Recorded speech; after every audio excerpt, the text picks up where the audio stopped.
NATO leaders and a military honor guard representing the armed services of all the alliance members pay tribute to soldiers killed and wounded in Afghanistan.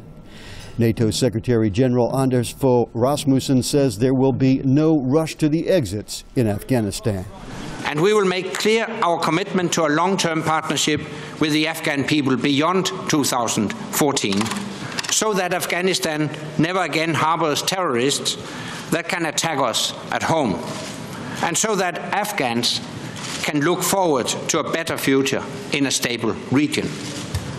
The International Security Assistance Force, or ISAF, is training Afghanistan's military, building it up to about 352,000 troops by October. NATO and the Afghan government say 75% of the country's population already lives in areas where Afghan forces have lead responsibility for security.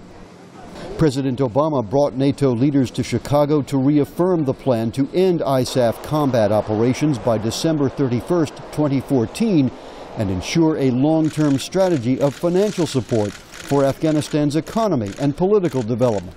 The United States has pledged a continuing engagement in Afghanistan through 2024 under the U.S.-Afghanistan Strategic Partnership Agreement. Afghan President Hamid Karzai says the objective is for his country to no longer be a burden on the international community, but that it needs help to accomplish this. To make sure that we take steady and strong steps and are backed while we are making those steps towards 2024, where Afghanistan will be largely defending itself and providing for itself.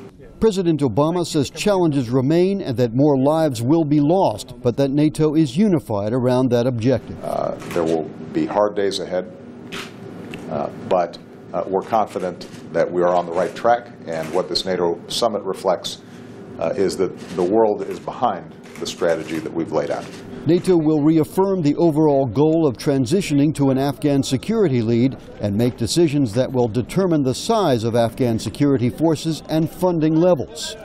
But ISAF commander, U.S. Marine Corps General John Allen says no one should expect an end to fighting with what he calls capable and resilient Taliban forces, and that this will require help from U.S. and coalition forces. We envisage that the ANSF will move into the lead, this milestone 2013, for the prosecution of counterinsurgency, and we'll largely be in support of that. But it doesn't mean that we won't be fighting. U.S. and NATO officials emphasize that the outcome they seek is not to leave behind a perfect Afghanistan, but one that can stand on its own, even if it needs ongoing long-term support from the international community. Dan Robinson, VOA News, at the NATO summit in Chicago.